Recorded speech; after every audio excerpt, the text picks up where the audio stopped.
This is the video for how to color stain the Rhinorock concrete fence. Here you can see that we have a Rhinorock lightweight concrete fence that's been installed here. You can see that it's in its natural gray form, and now what we're going to do is that we're going to add some color to it. And today we have Rob Duncan with us.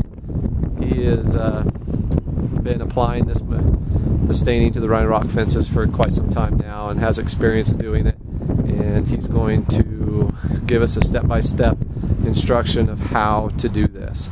The material that we use is concrete stain. It's made specifically for concrete, and it's manufactured through Sherwin-Williams, and it comes in a lot of different color palettes. We like to use natural earth tone colors, but anyway, we will let Rob talk about how to mix it, how to cut it, and then we'll show you how to stain it. So the first thing we've got is our base color, and we're using T-Chest, which is a Sherwin-Williams color right out of their fan deck. And what we've done is we've put 1 gallon of stain in with 1 gallon of water. So it's a 1-to-1 mix. And then we make sure we stir that up really well, and that becomes our base coat. And that's the first coat that gets applied to the fence. And then after that coat has been applied, then we have 3 highlight colors that we use. And they're the same material, just tinted to a different color. We take that material, and instead of cutting it half, we go 1 part of stain and 4 parts of water. And that creates our highlight. And why do you cut it so thin?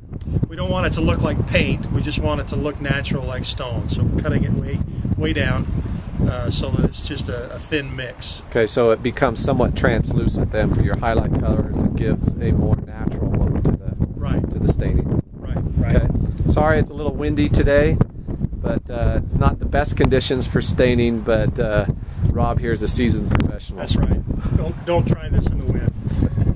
So we'll take you up and show you how to do some of these panels. Okay, so the first application is what we call the base coat, and again this is mixed in a ratio of 1 part water to 1 part of the material as it comes from the manufacturer. Rob, will you talk a little bit about the airless sprayer, the type of sprayer that we use? We're using a standard airless sprayer. It's a Titan 440, if that means anything to you. These can be rented from your local tool supply? They can be. They can be. It doesn't have to be the Titan brand. Any airless paint sprayer will work. Okay. And we're using a 5/17 tip. That's important. You need to have that size of a tip to get the right atomization of the product. So it's a 5/17 tip. Okay. And we're going to apply this. We're not trying to cover the wall with a solid color, but we're trying to make an even coat out of it. Okay. Let's do this area over here. Right here? Yeah, because we don't want to get it on that wrought iron right now. So we start by painting the edges, and we hit this top edge and down the sides, and then we lightly fill in the rest of the fence panel. Okay. So you don't want to apply it on so much that it creates a look of almost like paint. So you want to leave a little bit of modeling on it, and so that the base color will come through just a little bit. The other thing you want to be aware of is you don't want to put too much material on it first. So better put a light coat on and then come back and put additional coats on than try and put a lot of paint on in the beginning. If you put too much on, it will run. So do light coats, and you can do several coats if you need to.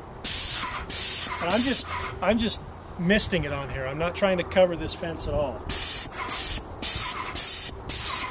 a little bit windy right now, so during windy conditions you're going to use quite a bit more material. So it's best to choose the days where the wind is not there. So in the spots that he misses, he just comes back in and just lightly dusts those on. The other thing I found about this material is if you let it dry for a little bit, then you can come back and it's easier to touch it up than if you try to do it while it's still wet. So So we'll do a couple of panels and then we'll show you how to highlight it.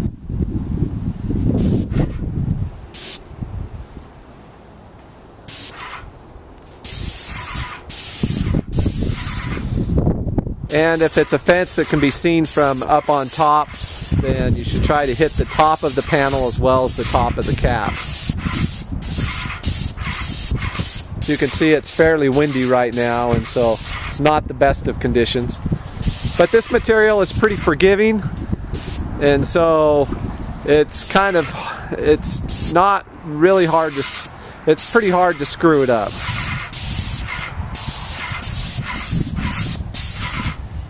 I might mention, when you're spraying, if you're spraying half a panel like I am and then another half, you want to fog in this middle part so you don't get a heavy spot right in the middle of the fence.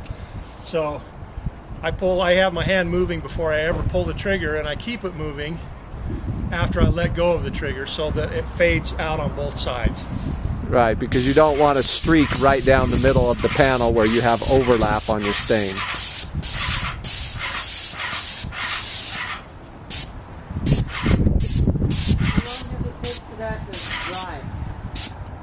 This material will dry in approximately 15-20 minutes, depending upon what the temperature is. It's a water-based material, so it dries very quickly. It's nice that it's water-based because it's a water cleanup, as well as the toxicity is very low. Yeah, it's nice to work. Okay, so you can see that I've got some panels here that I'm going to come back and just do a little bit of touch-up. I've got just a little bit of light area right in here, down around the bottom. It gets to be kind of light.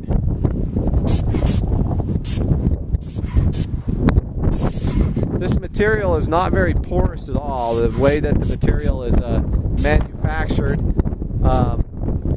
it's not porous, and so it doesn't soak it up a lot. So it's kind of nice. You actually use less material than you would on a regular concrete fence.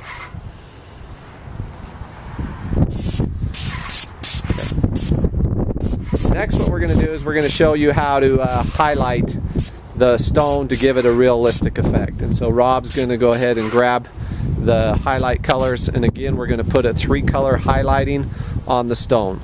And so typically what Rob would do, whoever's applying it, is going to you basically do your base coat across the entire fence, and then you would apply your highlight colors.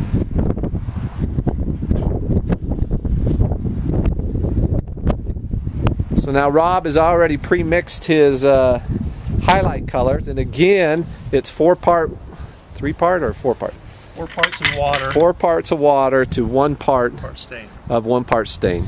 And you want to make sure you keep stirring this and agitating it, because where we reduce it like that, it does get it gets thin and the solids settle to the bottom. So you want to keep stirring it up. I use gloves. And then you just have a typical sponge there that you can buy at any hardware store. And I know Rob likes to use these 2-gallon buckets because they're big enough that he can get a standard sponge down into it. So I wring my sponge out so that it's not dripping with any material, but you can feel the weight of the stain in the sponge. And it's just a regular sponge that you can pick up at the grocery store. We're going to start with the darkest color. So you apply your darkest colors first. And we're just going to start highlighting some of these stones. Okay. How do you know which stones to do and where to do it on the stone? You just go by feel. I try not to do a complete stone so that I have room for some of the other colors. So I'll hit maybe an edge or come down through the middle. These are probably the most color that they'll get.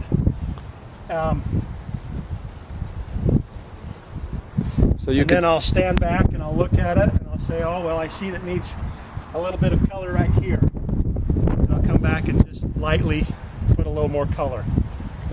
So just in review, you're using, you start with your darkest color first. Start with the darkest color first. And you don't have to hit every stone.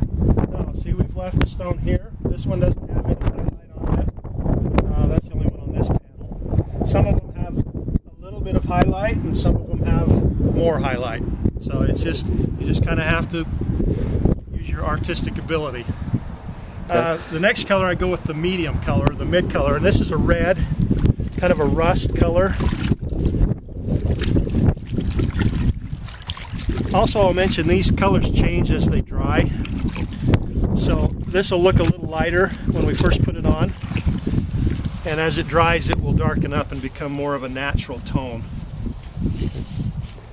This material really has a matte finish to it, so once that it cures, it's actually really kind of a flat kind of finish, which is a much more natural look than a typical stained wood that would have a more of a gloss finish to it. We like to use more of a matte finish to it so that it looks more natural. Once again, my sponge is just heavy with material, but it's not soaking with material. And then I'll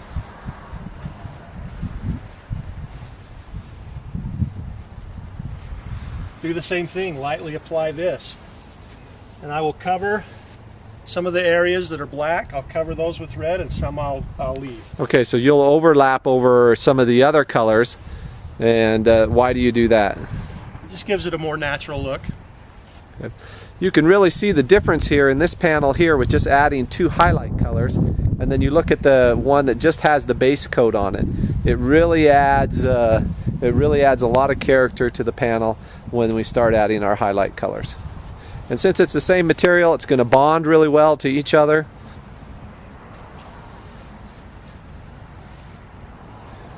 Once again, I stand back, and if I'm happy, then I'll move on to my next color. If not, I'll go through and adjust. So that looks good. Our third color is our lightest color. It's a yellow.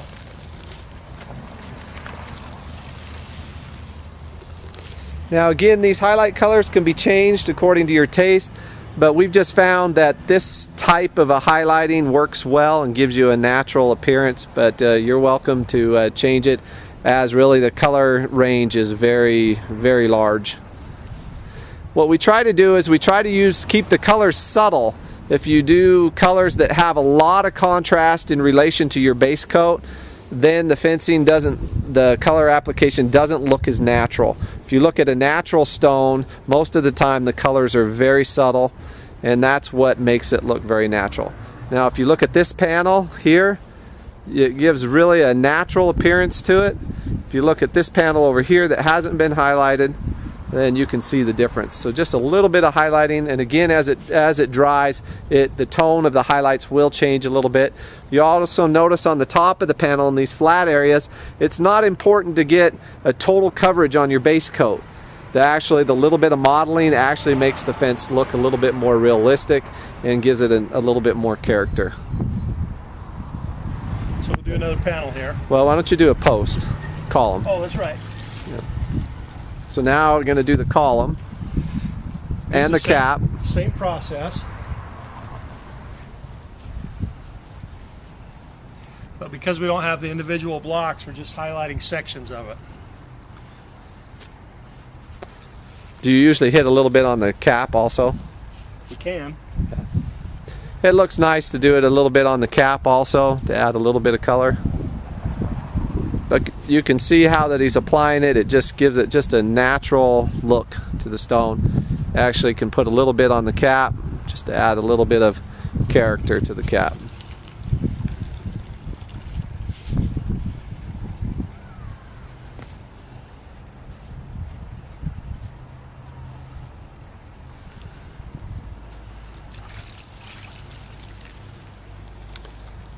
What we'll do is that we'll go ahead and we'll watch him do one more panel, just so that you can see again how that he does that,